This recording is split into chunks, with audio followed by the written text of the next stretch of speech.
have visited Turchin Center for the Visual Arts under normal circumstances, you would know that our student employees are an integral part of our operation.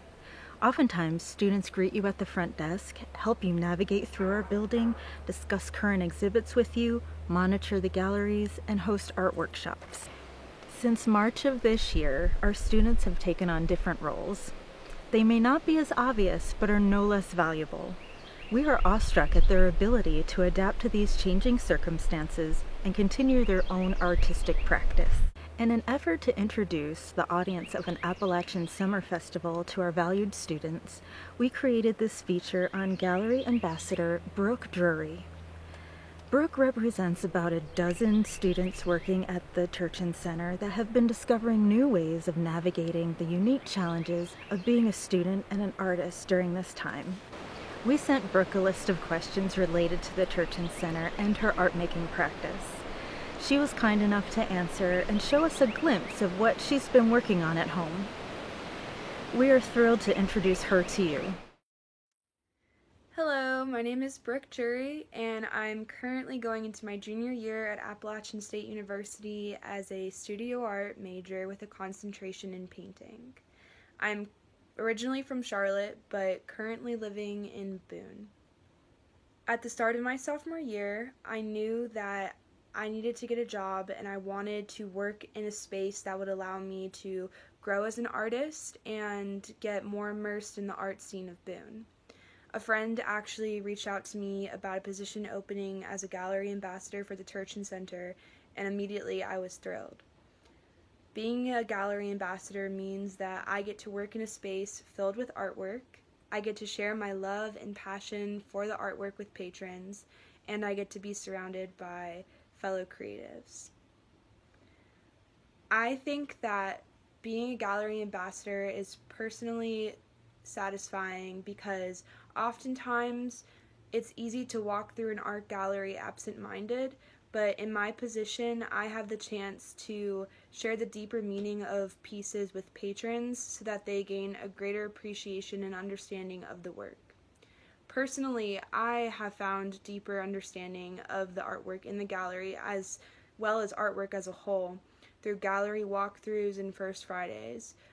The excitement that surrounds the work is palpable, and you can tell that everybody that works here has a deep passion for the position that they're in. I'm so grateful for my position as a gallery ambassador, and I am looking forward to getting back into the gallery. Creativity is something that has always been my lifeblood.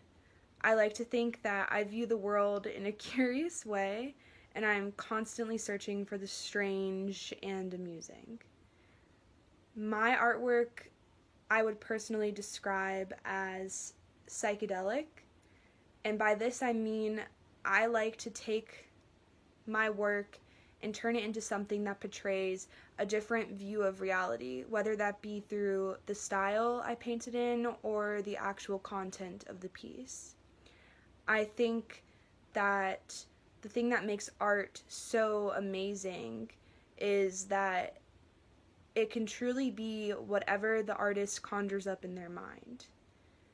So I don't usually take great interest in painting the normal, because why would you when you can paint anything?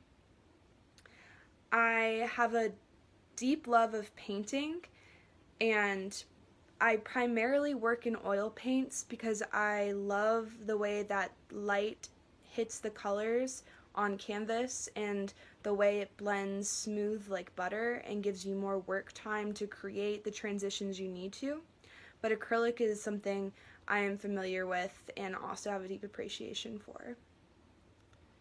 I find great inspiration in the natural world, in music, in my own dreams, in my experiences in life, and many other things. Nature for me is a source of inspiration because there are so many small details and living portions that create this big environment of beauty and vastness. And I think that if you look close enough, you'll always see something wonderful. Music is a source of inspiration for me because I like to combine sensory experiences to create something inspired by the other. So oftentimes I'll sit in my room and I'll listen to my favorite rock and roll and just find a groove to paint in.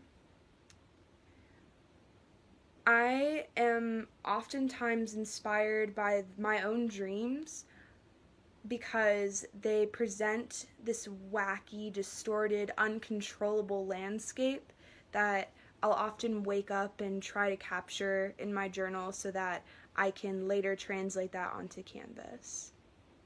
My own emotions and my state of mind, as well as those around me and the state of the world, is a great source of inspiration because I believe that art has a fantastic way of helping one process what they're going through at any given time.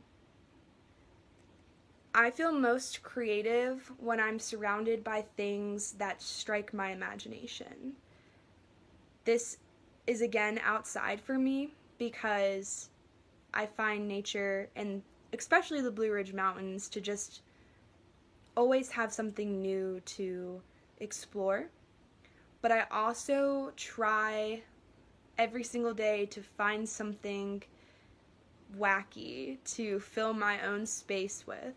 My room is filled with trinkets and cool little objects.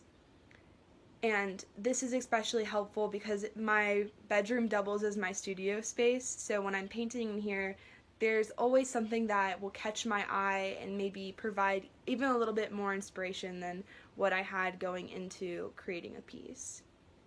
The state of the world we're in is unprecedented and feels strange to say the very least. But what I have noticed is that while the world may seem like it's coming to a halt, art has began to flourish in ways that it maybe hasn't before. People, artists and non-artists alike, are able to sit down and work through a meditative process in creating work, which I think can be something positive to look to during this time. Personally, I created a piece for my painting class called Bubble World, which is a translation of my own feelings during this pandemic. It represents several female forms floating in a dreamy landscape of bubbles. The bubbles are thin and the figures are reaching out or looking wistfully into the horizon, kind of representing the choice to stay isolated and the choice to stay clean.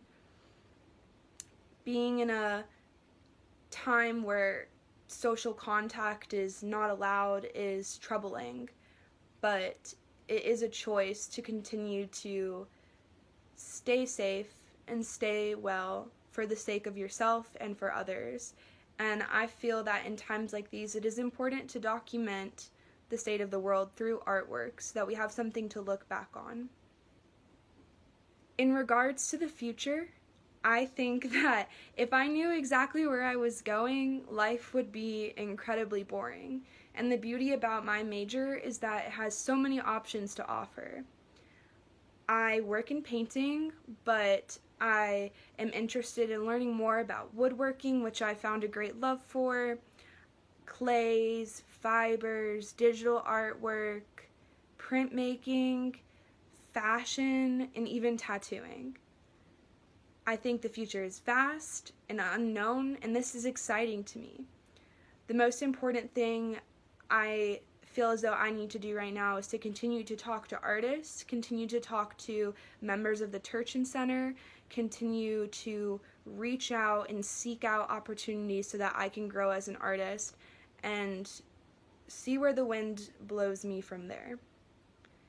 Either way, I know that I will be doing something creative because I've always known this. It's not going to change, and I will continue to hone my craft because it is my biggest love in life, even if it means a little bit of struggle along the road. The future is, again, vast and unknown, but as an artist, I am incredibly excited for it.